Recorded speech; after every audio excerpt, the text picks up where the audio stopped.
Celý život je jedno veľké divadlo, v ktorom každý hráme svoju úlohu. Nemusíte byť hlavnou hviezdou. Dôležité však je nebyť kulisami.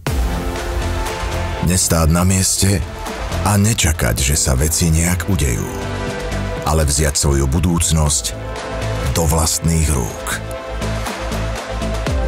Vyvíjať sa. Ísť dopredu. Prekonávať prekážky a neprestávať. Len tak vzniká budúcnosť, v ktorej chcem žiť.